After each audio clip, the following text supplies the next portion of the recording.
Should you be able to sue a therapist for giving you bad advice? Yes. Now, you can sue a therapist. Okay. You can sue a therapist for giving you the wrong medication or trying to get in your pants. Okay. Disobeying boundaries, Sure. basically. Violating your boundaries. Sexual misconduct you can sue a therapist for. Okay. Failure to assess suicide risk is a big one. Okay. The big S word, self-deletion. Yeah. But for just giving bad advice, should you be able to sue? Okay. We should start by acknowledging, because I think both of us, if I know you as well as I think I do, Oh, you better. I think we both are fairly critical of the therapy industrial complex that we're living in right now. We've just seen too much of it. Now, that being said, a lot of people do need therapy, and it is very good for them. Mm-hmm. Like, we know people who have been through very traumatic things, who need to talk it through with a therapist. And and we know therapists who deal with people who need therapy. We know one very good therapist and another very bad therapist. I am constantly saying whenever I meet a therapist, of course they're a fucking therapist. They're a nut job. Not all of them, obviously. We know a couple that are like some of the greatest people we know. And I'm so happy that they've dedicated their life to helping crazy people figure their shit out. So we're not talking about that. We're talking about people who are fairly everyday, have the same problems that everybody's got. We've all got problems. Yeah. I think the encouragement and the therapy industrial complex that has emerged with things like BetterHelp and like having therapy available to you all the time. Yeah, I think the video. It's You not can have it over video now. right. I don't think it's good for everybody. Truly. It's therapy culture, and we've discussed this a lot. There was this book called The Cult of Self. Sure. And this was written in 1979 by a man called Paul Vitz. And he was basically saying that the cult of the self, self-reflection, has replaced the cult of religion. Sure. Of God, of Jesus, of what it means to be a good person, et cetera, et cetera. And when you problems hear with that, right. I'm saying there were problems with that, but for it to have been wholesale replaced on looking inward and just constantly trying to find things about your own psyche, that has become basically, another book is called Culture of Narcissism, which also came out in the late 70s. Can we say that it's a cancer upon the left? Like, can we say that the narcissism associated with this cult of self that you're talking about has manifested into all of the problems that we see on the left? As somebody who is on the left, who has been drifting more center because of how insane the left has become? I think it's been going insane. We're talking about 40, 50 years now, if these books were from the 1970s. But COVID really, and it happened before COVID, but... Well, everyone's on their phone, everyone's gotten BetterHelp. Yes. And now, the next step is ChatGPT. That's where it gets dangerous. I don't know if that's where it gets dangerous or that's where it gets better, because ChatGPT doesn't want to sleep with you. Well, ChatGPT is, I think... You've experienced it. It starts to just reflect what you want to hear, which I think also... Massive sycophant. As somebody who has not gone to therapy, believe it or not, I think a lot of that starts to happen there as well. I went to one therapist one time. I went to one session with a therapist, and that was after a horrible traumatic event. And this therapist told me, what happened to you was really fucked up. There's not much I can do for you. That's a good therapist. It's a really good therapist. She was like, do you want to stop smoking weed? I was like, no. And she's like, okay, you're not going to stop smoking weed. I don't know what I can really do for you except to say that this will pass eventually. That's a good therapist. She was a good therapist. Yeah. And she's like, this is grief. This is normal. You don't need to be on any medication. You just need to face this. But considering how that next 10 years of my life went, I'm like, maybe I should have, maybe not 10 years, it was like 5 years. Like, maybe I should have continued going to another therapist. I was like, okay, we'll make sure you don't set your whole life on fire now. Because I did set my life on fire. Well, look but it at worked us out. now. Yeah, it worked out in the end. Ultimately, it worked out. It did. It worked out in the end. But we know people who I think therapy's destroyed their lives. We know two people that they got bad therapists. And one of them was ChatGPTing her the whole time. Well, before we get into what it is, like, I think we just have to say, like, this is obviously there are good therapists, and again, obviously a lot of people do need therapy. Yeah, and the thing is, so you're a doctor. Right. Okay, fine. If my regular doctor screws up my medication or tells me to do something that ends harmful. up killing me. Yeah. Maybe not. Okay, so you can sue for it if they end up killing you. But if they do something that destroys your life and destroys your health, you can sue for malpractice. Right. If they give you really bad advice, you can sue for malpractice. Right. So now that someone's tinkering around in your brain and it's harder to tell what they've done, right, should you be able to sue for malpractice? Well, in the instances that we know anecdotally, probably not. The easiest one comes to mind is a young lady who during COVID, I think, had a little bit too much time on her hands and began kind of becoming part of like a far left internet thing, like you know what I mean, like just be the Twitter left thing. Someone described these as macro cults. I like that. Yeah, this like woke movement, however you think of the term woke, but we were on the left, but right. There is a section of the left, and it's just more to do with the way technology works and the way the algorithm works that just ensnares people and takes over their whole life and their whole mind. Right. And to be fair, the right is consumed by an actual just straight up cult of personality cult. Which personality, macro cult. So we've got many. This just happens to be one. I guess there are layers to that one as well. But and then coupling that with therapy seems to have caused them to hyperfixate on any perceived slight and empowered them to become very vocal with these ideas that were fairly new to them from the left and made them essentially militant about it and so impossible to be around that they can't keep a job, marriage fell apart, life's over. Yeah, and that's why you have to be really suspicious about people who have just joined a movement because they tend to be the most vocal, the most passionate. Right. And they haven't seen the downsides of it. They think that this new movement will save everything. This will bring about a utopia that will solve all of the problems in their life and in the world as if everyone just went ahead with this particular idea, this cult, this ideology, whatever, fill in the blank. Yeah. It happens across the board. And the platitudes coming out of, I think, a lot of therapists, I imagine, for at least in this case, because we know about this case, aren't always going to make your life better. Like the idea that you need to stand up for yourself, which is not wrong. No. But you don't know how that's being enacted by this individual as the therapist, right? Yeah. Like you don't know how that becomes perceived. Like, how they take your advice and put it into action. Right. It could be obnoxious and bad. Yes. And it seems like in this case, that's what it was. And they've essentially become radicalized by this leftist ideology. And particularly feminism. And empowered. And I don't want, we're not ragging on feminism because we know that it was necessary. This particular brand of feminism got this person fired from an all-female office. It's pretty nuts. That's how far it went. And it's the radicalization from the internet and from the left here in this case, but also the therapy empowering it that I think was just a perfect storm that just destroyed this person. And it's just that we didn't get a very good therapist. I guess. Didn't get a very good therapist, and how much did that destroy this person's life? Right, and I guess case study number 2 is unfolding right now. Somebody that's close to us where we live now is essentially in the wind, just has their marriage is dissolving. All of it's like gone to shit because of. Well, as the therapist had, as this person had described, this person's spouse had described that the therapist broke it all apart because they had a traumatic event and they tore it all apart and they broke all down the psyche. Sure. When you break down the psyche, you got to build it back up again. Right. You can't just break it down and be like, well, there you go. That's why everything's happened. Now face it head on. Right. Because a lot of times you push all that stuff down, you push all the trauma down, and you ignore it and you don't face it because you don't have the tools to face it. Right. And there's this idea is that you just need to face your demons. Don't face your demons. They might win. A lot of people don't need to do that. I think a lot of people have developed coping mechanisms that might not be ideal. Yeah. I may be one of them. Oh, yeah. Have another drink, by the way. I know.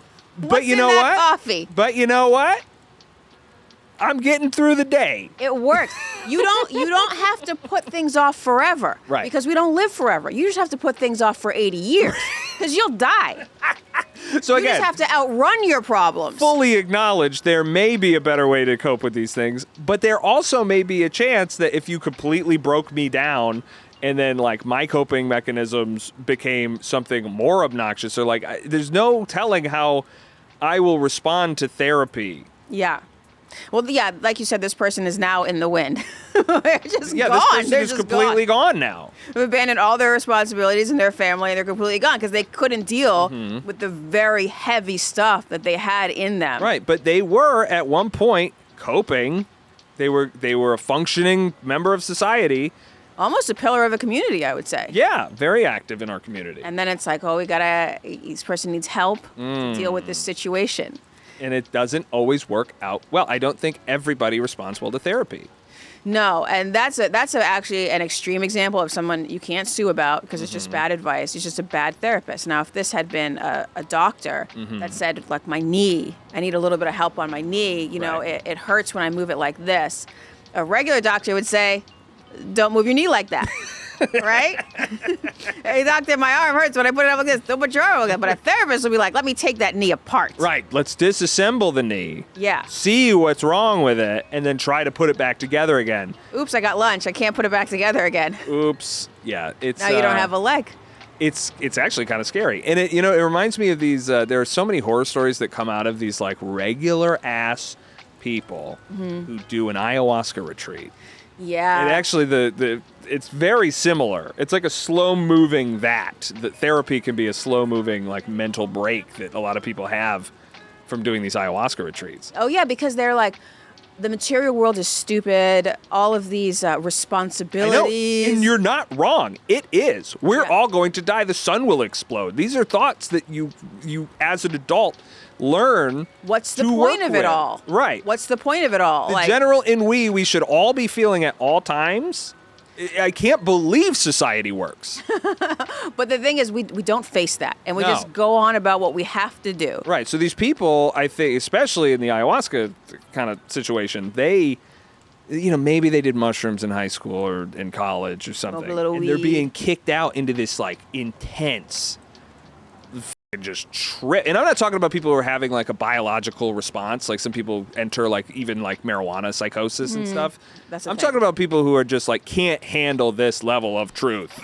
And it destroys is their the lives. Truth? It's a certain truth. I would say a bigger truth is that you have responsibilities that you have to fulfill. Sure. That's also a truth. Yeah. This is a different truth that says a lot of different things. I could say a lot of different things, honestly. And for some people, it says abandon your responsibilities. The material world is pointless. Focus on the spiritual. Because we read a story about a woman who, like, Midwest woman, went to Brazil, did an ayahuasca retreat, left her family, traveled to Europe, became a crackhead, absolutely, completely ruined her life.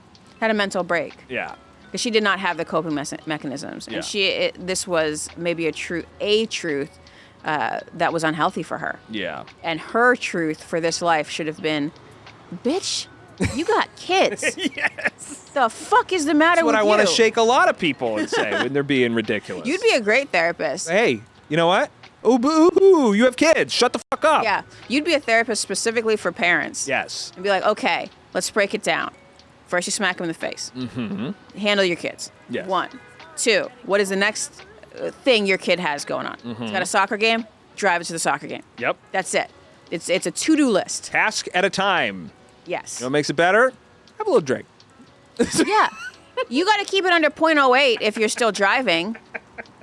This is why I'm not against those like That's why I'm not a therapist. No, this is better therapy than a lot of people are getting. Do your job. Tell Do your us in the job. comments section if this is better therapy than you've been receiving. But again, therapy can be very helpful. It has been helpful to people we know.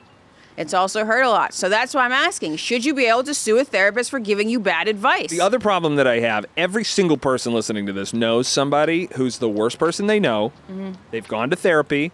They've taken those therapy terms and ideas, and they've weaponized them against everybody in their life, and they're insufferable. Malfi in The Sopranos, the last episode, we did a whole thing on The Sopranos, talks about that. sociopaths. When her colleagues are basically saying, like, you should stop treating Tony Soprano because he's a sociopath and he's actually using these mechanisms to make him more ruthless.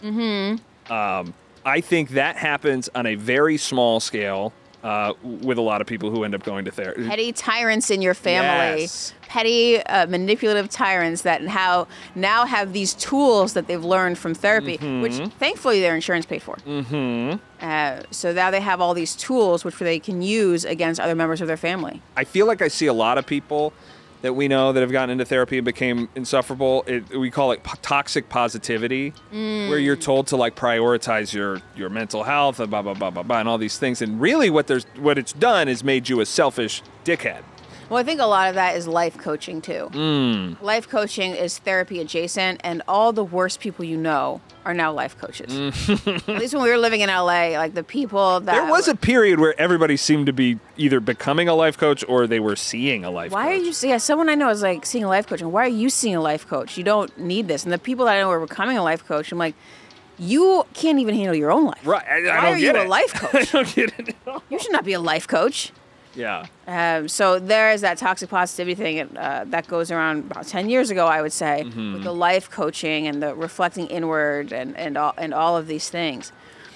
But yeah, I think a good therapist is not toxically positive. A good therapist should be like, this is your honest position in the world. Sure. The best thing I've ever heard about depression, and this is not all depression because there's levels of depression. Sure. But when people say that they are depressed, oftentimes that is a genuine reflection of their position in the world. They are depressed because they are aware of their circumstances. Yeah, and then maybe you should go through that. Is it situation? Is it your job? Is it your marriage? What is making you depressed? And either fix that or realize that you have to live with it, and so to live with it happier. Right. And to reiterate, this is a certain type of depression we're talking about. There are people who have a chemical depression. That's not who we're talking about. But this is the SADS. America would like you to get back on my doomer box because people think I'm a Chinese propagandist. Bot. America doesn't want you to think about your position. Doesn't want you to question whether or not you need to take out money to buy another thing you don't really need. America would like you to stay in your menial job, produce taxes for the government, and medicate yourself happy rather than being told what your problem is your position. That's ridiculous. America wants money. Money. Make money. If that's how you can make money, fine. But it wants you to start a business and make even more money. I don't know if it does. I think it does. They would make it easier for me to have health care if that were the case. They want you plugged in to a larger corporation doing the job for whatever they decide to pay you, and that's that. Medicate yourself happy. Don't try to change yourself or your position in life. I would say maybe it doesn't want you to look at the big board. Don't look at the big board. I think it does want you to make money. We're going to have to agree to disagree on that front. You're making money. You're making money for the company. You're making money for you. You're making money for the credit card industry. You're making money for whatever else you have to buy to placate yourself, whatever little knick-knack, whatever little Beanie Baby, or what's that new one? The plush toy that they spend $50, $60 on. Labubu. Oh, a Labubu. Yeah, you're making money for Labubu. But ideally, you would start the Labubu and you would trick other idiots out of their money so that there's more money. This is how I interpret it, and that's how I think it's beautiful. It is a beautiful ecosystem we found ourselves in. And then when you get the SADS, you go to this therapist and you make them money. And if they destroy your life, man, what were you doing anyway with it, man? But also, like any person who thinks critically, any smart person, critical person, has had bouts of depression, I imagine. Has some level of anxiety, I imagine. I probably have a diagnosable anxiety thing. You got problems. I think a lot of people in my family do, too. Yeah, y'all got a lot of problems. And some of them have been medicated for it. But for me, I have a fear that if I lost this anxiety, that I wouldn't be as effective in my work. It's your superpower. I think it is. I'm like very, very like laser focused on making sure I don't fuck up all the time. Yeah, and then your employees would then go hungry, and so would their children. So you should be anxious. You should be more anxious. Yeah. 'Cause there's a lot of stakes. But your employees, they don't have to be anxious. I guess not. Yeah. They can just chill. Well, I hope this absolutely should not determine whether you should or not go to therapy. No, this shouldn't help you at all. No. Honestly, let's make a PSA for the channel. These are free-flowing conversations about ideas. Yeah. I have cognitive dissonance about most of things in life We all and in do. the world and in the Yeah. universe. I can juggle two competing ideas in my head. I don't have to fully subscribe to anything. Well, because is there any fixed self, or are there 4 or 5 selves within yes. each of us, or 10 selves within each of us? So this channel... Oh, by the way, you can also sue your therapist for implanting false memories and convincing you that you have 4 or 5 different selves. happens all the time. Hey, it's a case, but you can sue them for that. So But let's explore the idea that there are 4 or 5 selves. exploring ideas. That's what this channel is for. All right, we'll see you next week. Bye.